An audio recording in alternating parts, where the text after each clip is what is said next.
Dobbs drops back, looks, loads up, fires long for the end zone. The pass is going to be caught by Tennessee. Tennessee wins! Caught it by Tennessee. Jawan Jennings. Jennings makes the catch in the end zone on the Hail Mary. I don't believe I saw that.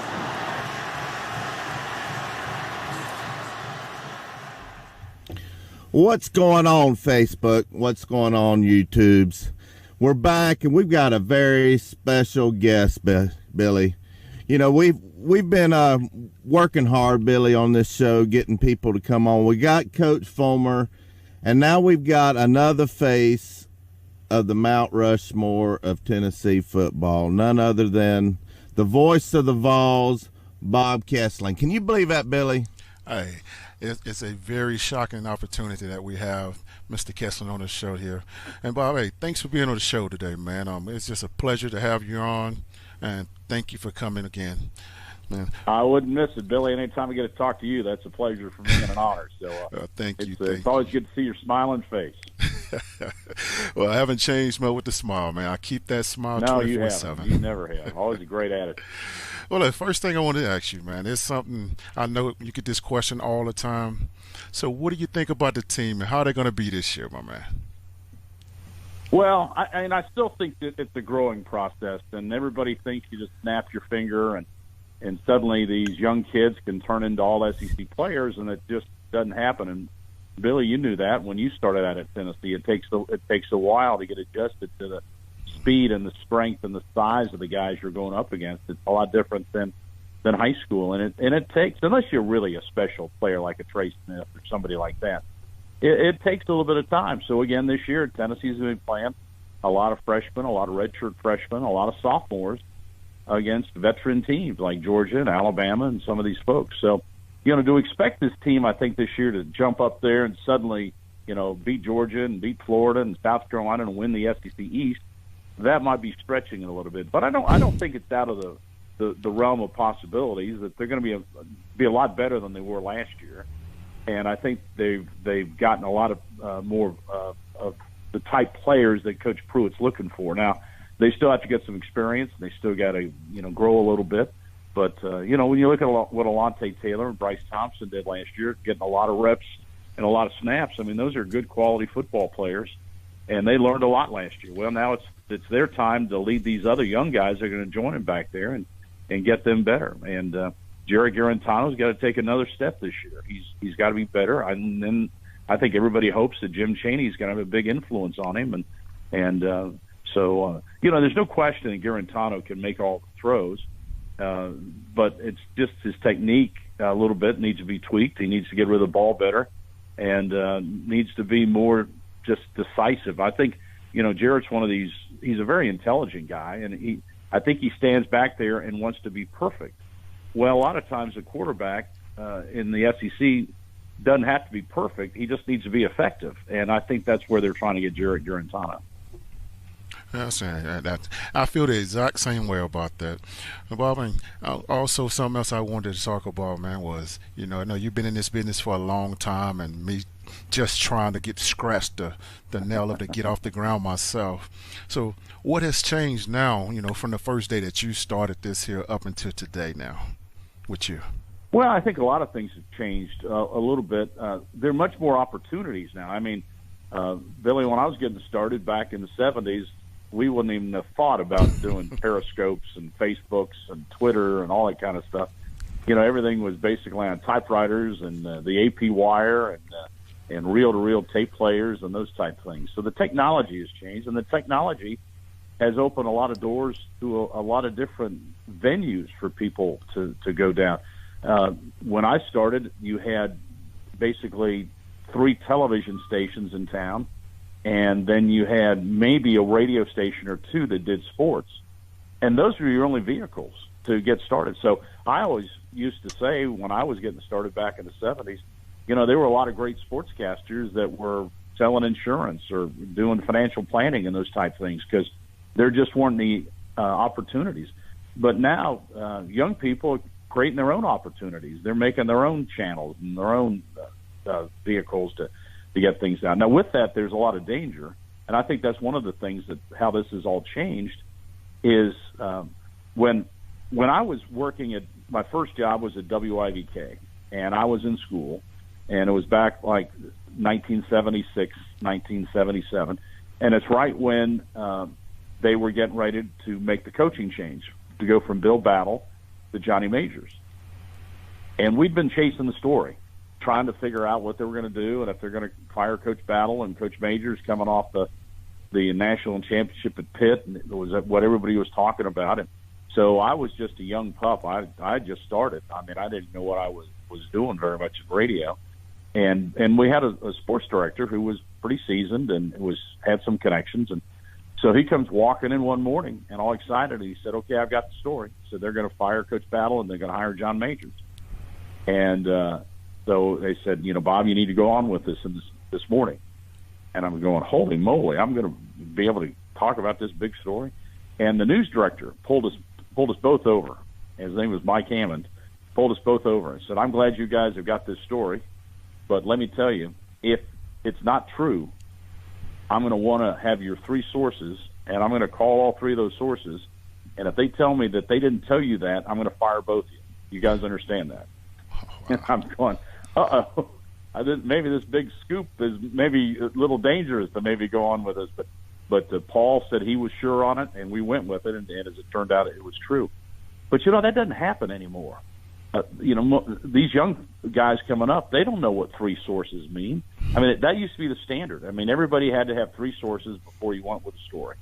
But now they use other vehicles. If somebody tweets it, well, they view that as a source. Well, maybe it's not a very good source, but that's one of the areas where the business has changed, and it hadn't changed for a good thing, because there's so many rumors out there and so much speculation and so many wild stories that guys kind of throw up on the wall just to see if something sticks. And so it's not really healthy for the profession, and hopefully it'll get to where it's kind of righted and you weed out some of those folks that are, because still all this Facebook and Twitter and all that, it's still relatively new, and I think people are still trying to deal with it.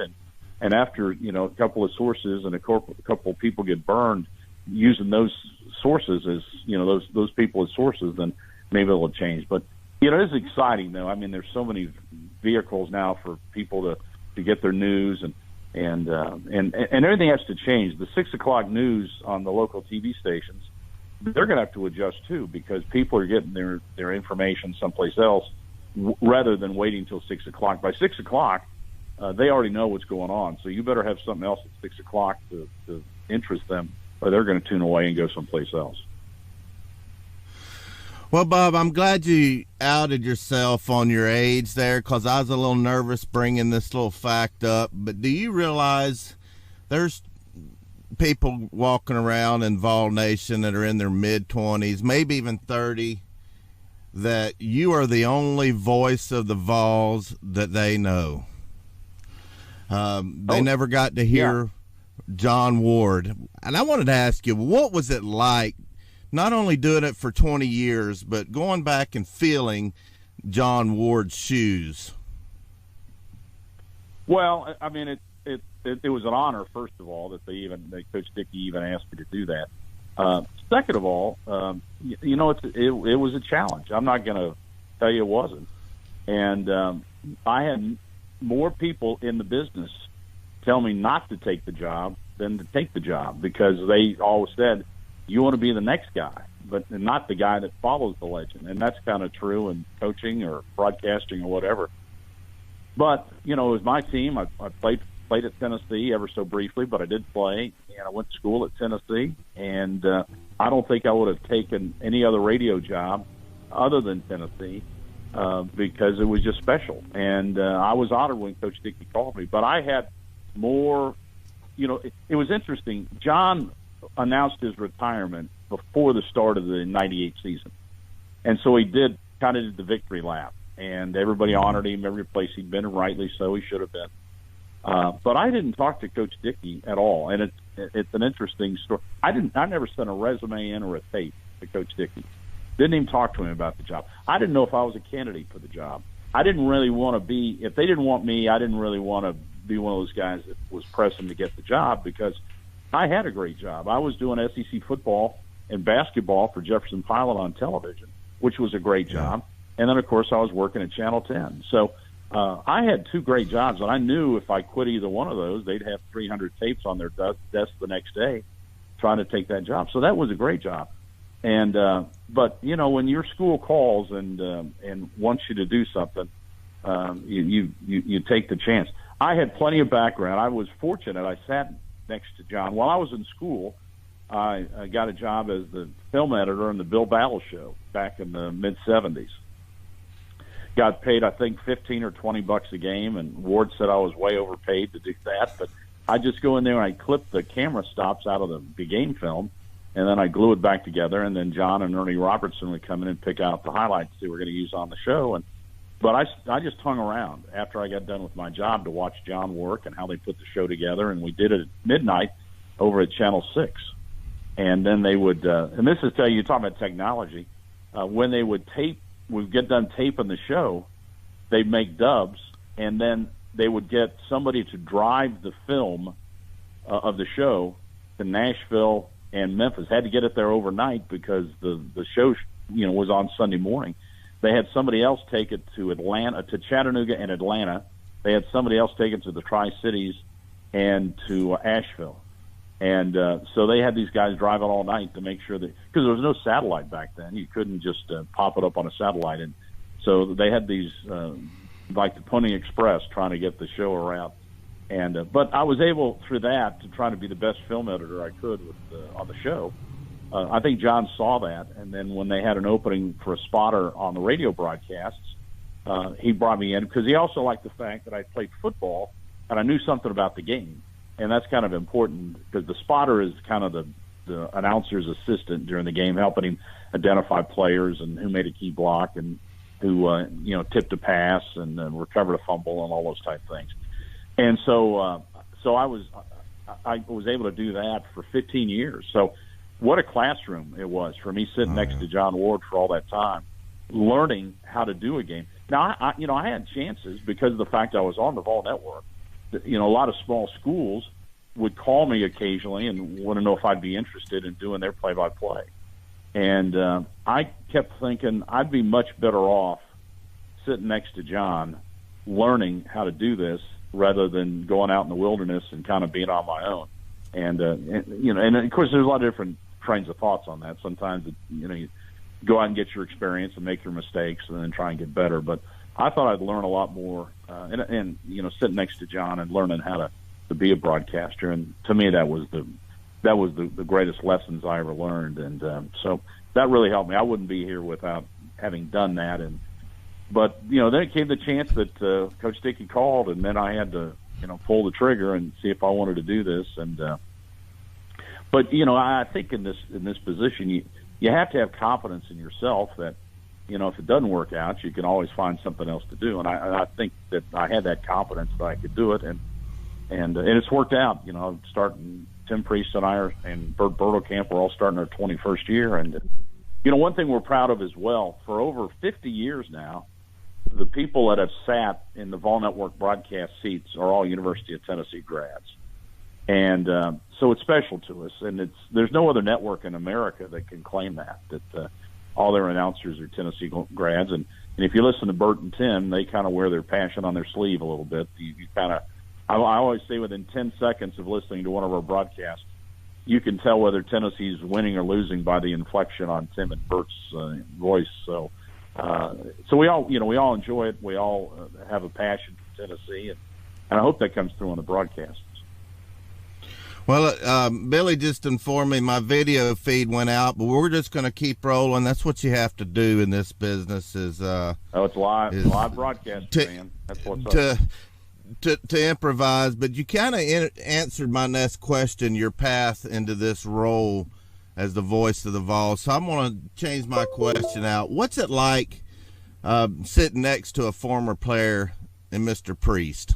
What's that camaraderie like and being able to work with him?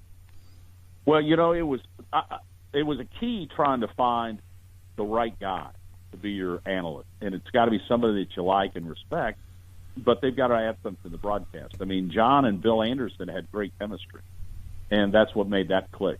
And they also liked each other. Well, Tim was, when I was a freshman football player at Tennessee, Tim Priest was one of my graduate assistant coaches. So I've known Tim since 1972.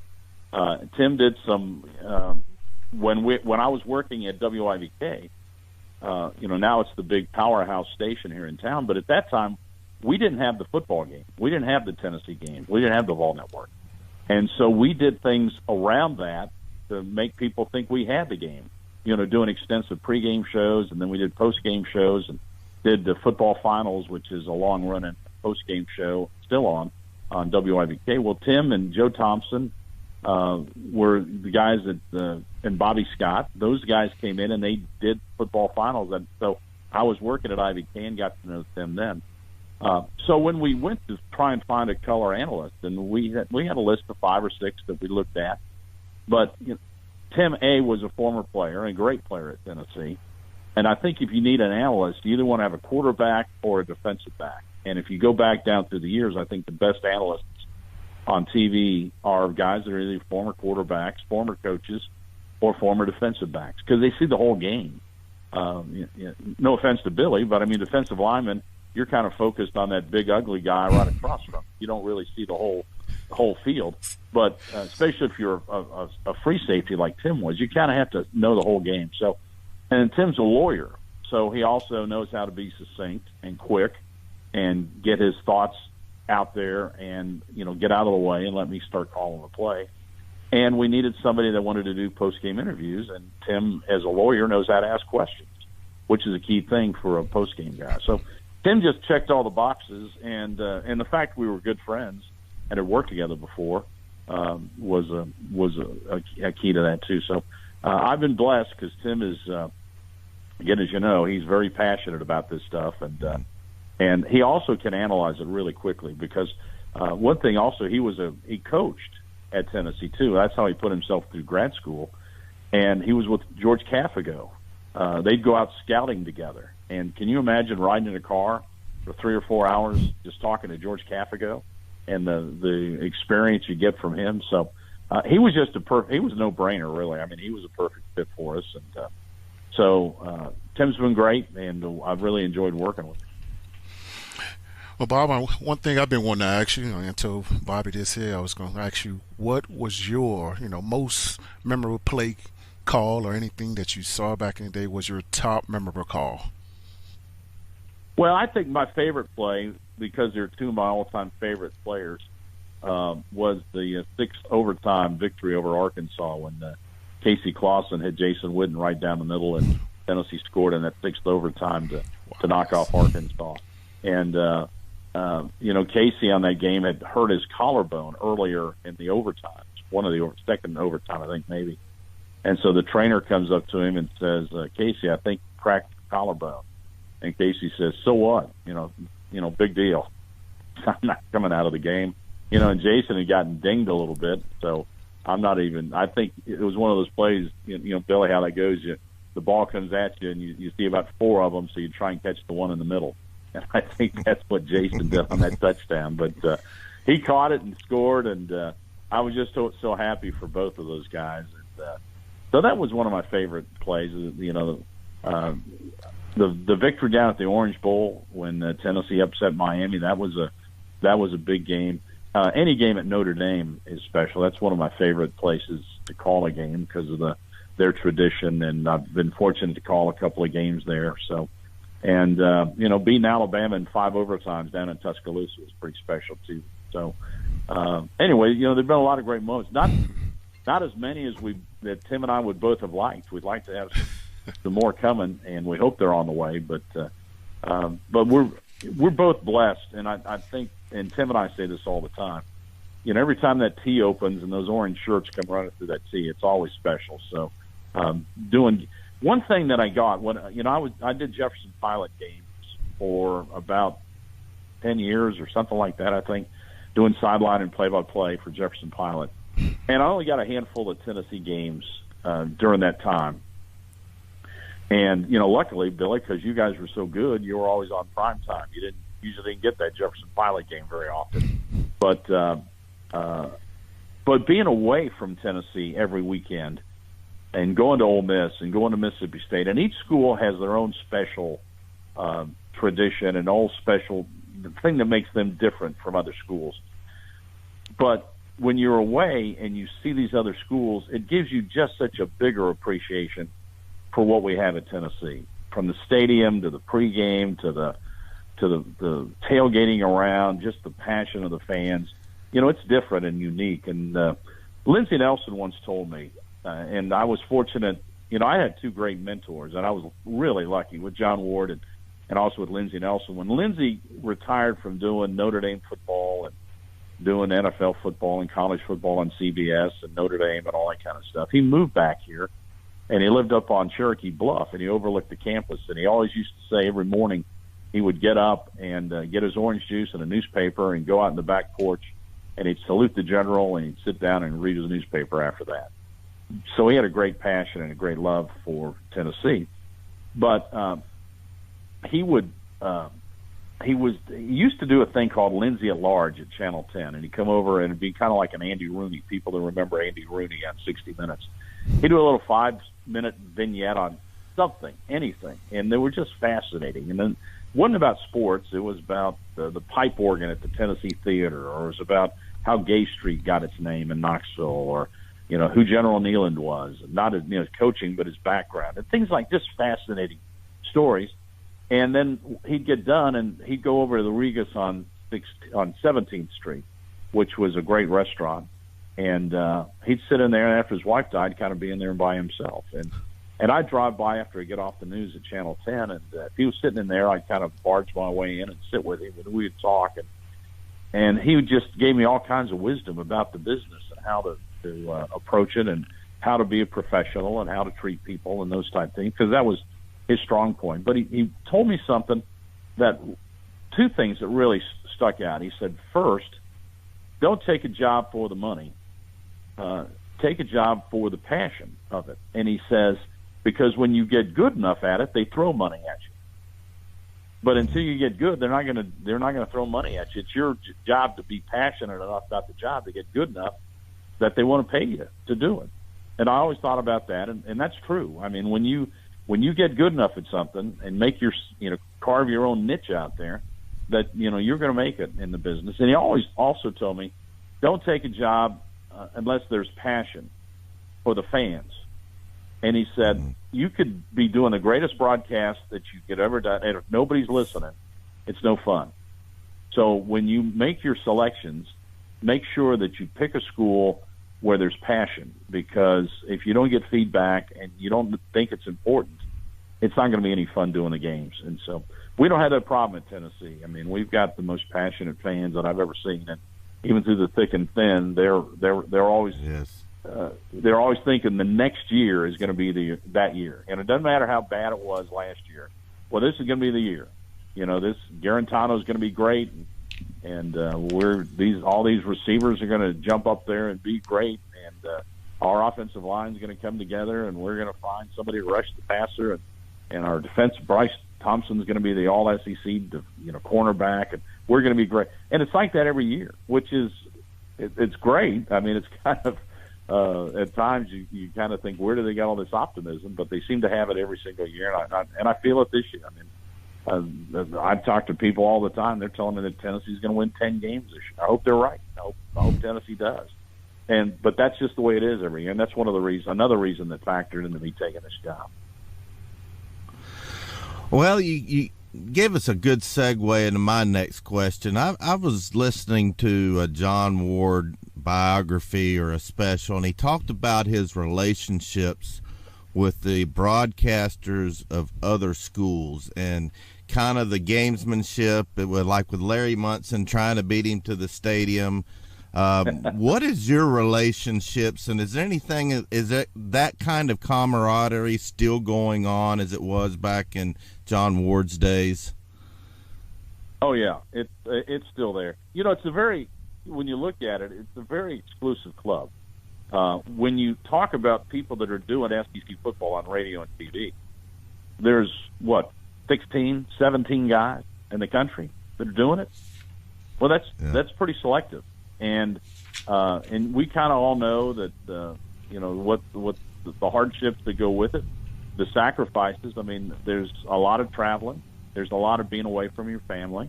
There's a lot of, missing things on Friday and Saturday night that they're going on with kids. And so you have to have an understanding family. Some guys don't want to do that because of the fact they don't want to, their priorities are a little bit different. So you have to have an understanding wife. You got to have understanding kids. And I've been blessed to have that. But we all kind of have the same, issues with coaches and athletic directors and fans and all that kind of stuff. So we kind of know what each other is going through. And so, there's a good thing. The SEC did a really good thing last year. They got all the broadcasters to come down to Birmingham in August before the season started. And they had Steve Shaw there with us, the supervisor of officials.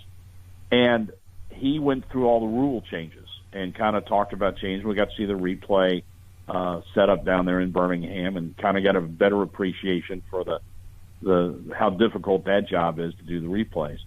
And but it was good to get all four. It's the first time ever all 14 of us, have ever been in the same room together at the same time.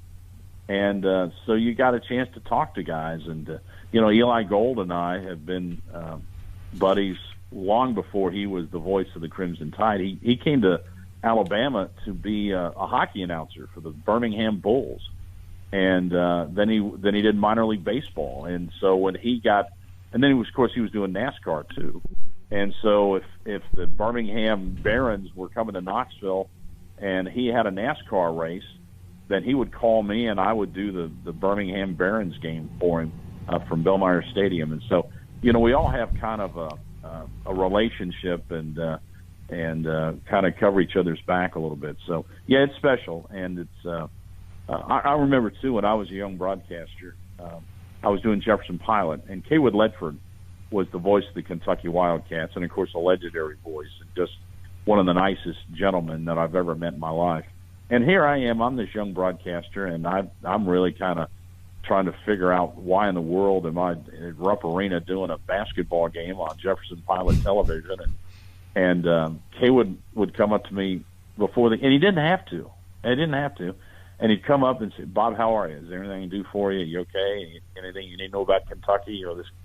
And I was just going, how great is that guy to help out a young broadcaster? So, it's funny. I remember my first game I did, my first play-by-play game I did for Jefferson Pilot on television was a basketball game. I think it was in 91 or 92. My memory kind of fogged up a little bit. But, I started off hosting the SEC tournaments, and then they had a pregame show, and I did the pregame show. And then in 91 or 92, I started doing the play-by-play on games. And my first game was at Rupp Arena, and Tom Hammond was supposed to do the game, and Tom got called away to do an Olympic thing for NBC. And so I'm at Rupp Arena, and it's senior day, and it's Pelfrey and Farmer and all those guys and Rick Pitino. It's Kaywood Ledford's last game as a Kentucky announcer, and they're playing Tennessee with Allen Houston and all those guys. Dan Issel is my color guy. And I'm sitting at midcourt at Rupp Arena. They're playing my old Kentucky home. And I look to my left, and there's Ralph Hacker and Kaywood Ledford. And I look to my right, and there's John Ward. And I'm sitting at midcourt, and it's Tennessee and Kentucky at Rupp Arena. And I'm thinking, if I get hit by a truck outside going to my car, I'm going to be okay because it's not going to get much better than this. And I've just kind of pinched myself a little bit thinking about how fortunate am I, and how many guys would love to be sitting in this seat at midcourt at Rupp Arena doing this game. And so after that game, I never took any of this for granted because I knew it could go away. As soon as you change producers or change athletic director, all this can go away, and I understand that. So that's why I kind of cherish every single game and every opportunity I get to get behind the mic. And that game up at Rupp Arena there could have been hundreds of guys that maybe were even more qualified than I was to do that. But I got the chance, and I took advantage of it. And it was just one of those special moments that I will never, ever forget. It was just tremendous. And really helped me grow as a broadcaster, too. Well, Bob, there's something I want to ask you as well, man. There's been times where I know that you've been around a lot of great broadcasters over a period of time that you've seen or heard. Is there anybody out there that's your personal favorite idol, or anybody that you would say your Mount Rushmore of college broadcasters? Well, there are a lot of really good broadcasts. I was one of those kids, Billy, when I was growing up, and because I was a big sports fan, I'd put the transistor radio under my pillow at night, and I'd listen to I grew up in Dayton, Ohio, came down here to go to school, but, I'd listen to the Dayton game, and then I'd flip it over and listen to the Ohio State game. And, of course, my mom was telling me to go to bed and turn the radio off, and when those games were over, I'd flip it over, and, being in the Midwest there, you could pick up the Indiana games, and you could pick up Purdue, and I just keep flipping around the dial. In baseball season, I'd listen to Jack Buck for the Cardinals and Bob Prince out of Pittsburgh, and Al Michaels at that time was doing the Reds games, and so you'd listen to all those great broadcasters, and you try and filter some of that stuff, and it gave you a passion for the sports. But, and at that time, I wasn't thinking about I came to Tennessee and didn't think about being a broadcaster. I was going to be in PR. I mean, I got a job with the old Knoxville Stocks baseball team. I was going to be front office PR for a Major League Baseball team. That was my goal. And every time I got ready to go over to the baseball meetings in Nashville to get a job, something else happened. Bobby Denton asked me to come to WIBK when I graduated to work full time, and so I'd done that for a couple of years. When I got the baseball itch again, I was going to go to Nashville, and then Channel 10 called me to be the sports director. So, your career paths kind of get shifted a little bit. But my dad went to Ohio State, and Jack Buck went to Ohio State, and so I'd say Jack Buck probably had more of an influence. Now, he did college and he did everything. But he had really a big effect on me the couple of times I had a chance to talk to him.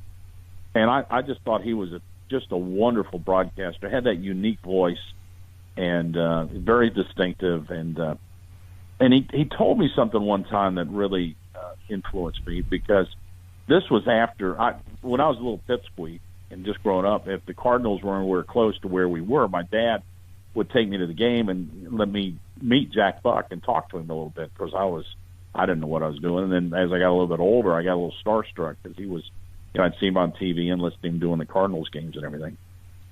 And so it was in '92, the Major League Baseball All-Star game was in Toronto.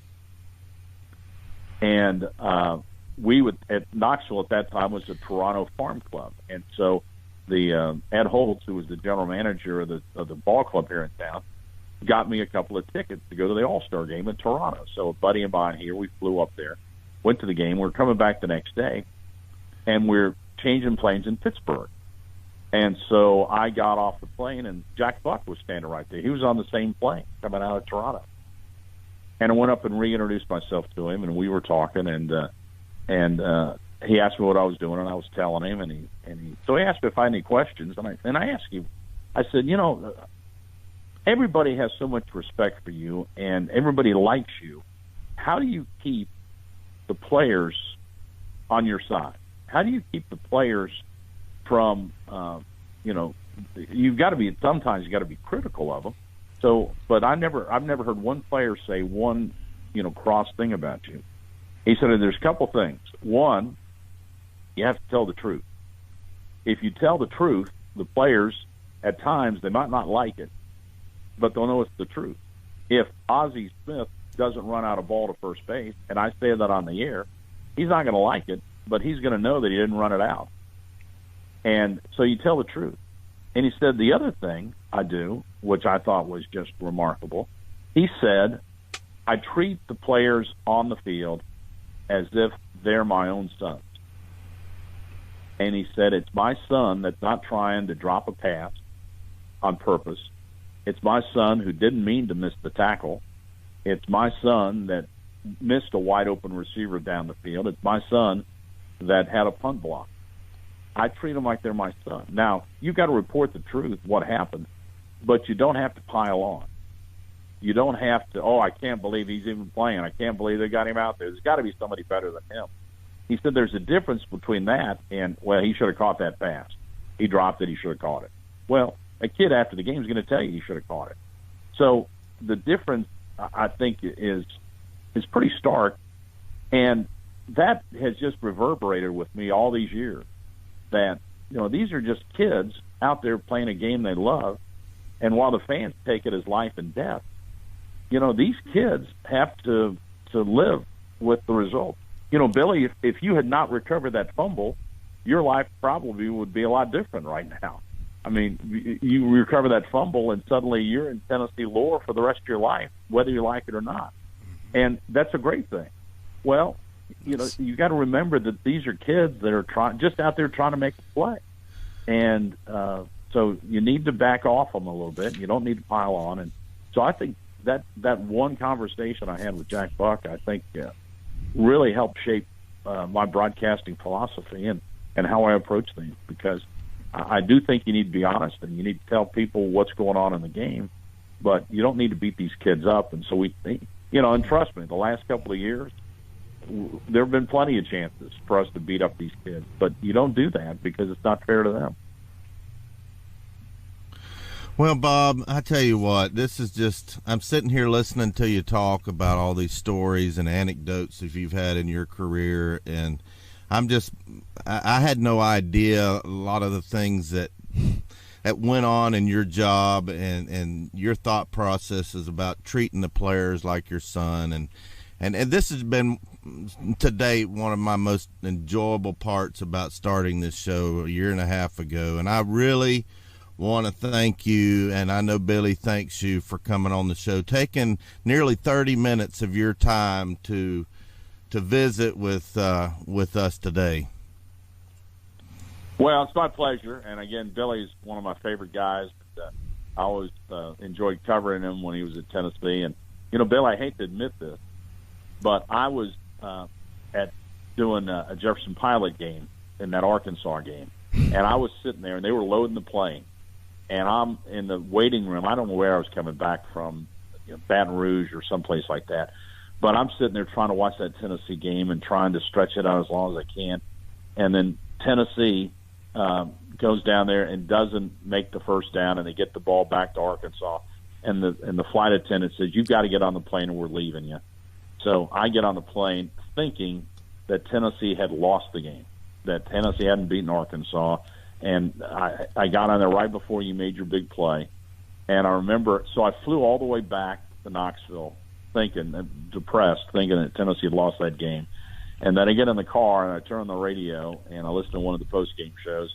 And they're raving about Billy Ratliff and the big play he made, and Tennessee taking the ball and running it right down the field and scoring. And so your biggest moment, I didn't get to see it live, but I've seen it so many times since. And I just appreciate everything you did for Tennessee and how much heart and soul you put into the program and how hard you played every single game. And I think if every kid would put on a reel of tape and watch Billy Ratliff, they'd be a lot better player and a lot better person. So thanks for having me on.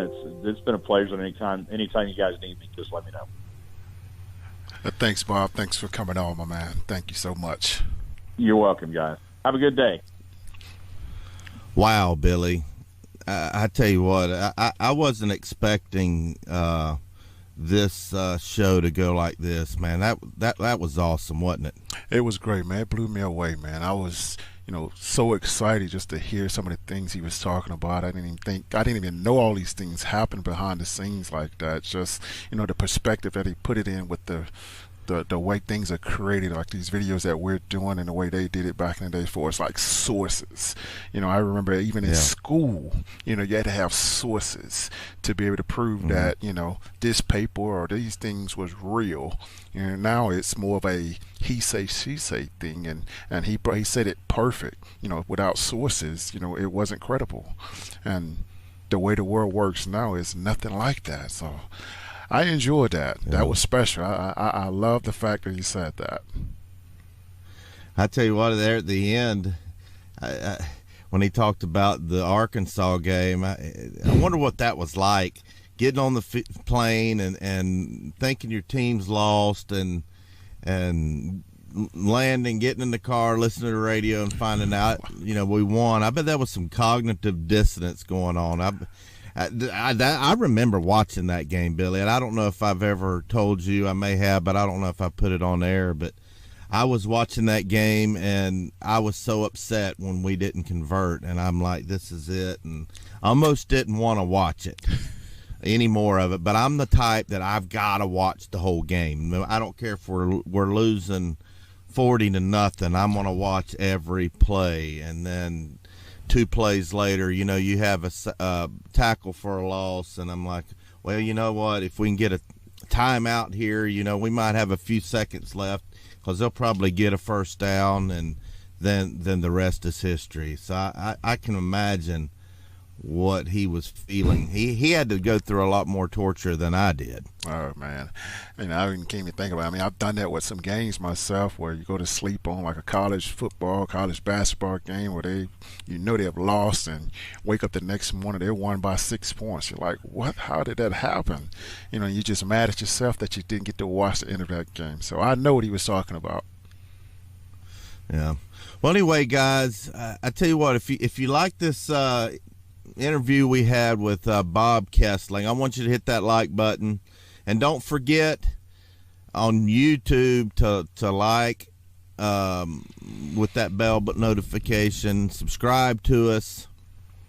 That way you get notified when we do our live shows or post a video, because Billy, we're going to get cranked up with some videos. I've already got some former surprise guests that are your former teammates lined up. We just got to get the timing down, and we're getting geared up, man. We're ready. Are you ready? I'm ready. I can't wait, man. This season is right before our face, but it's so far away. But I'm ready.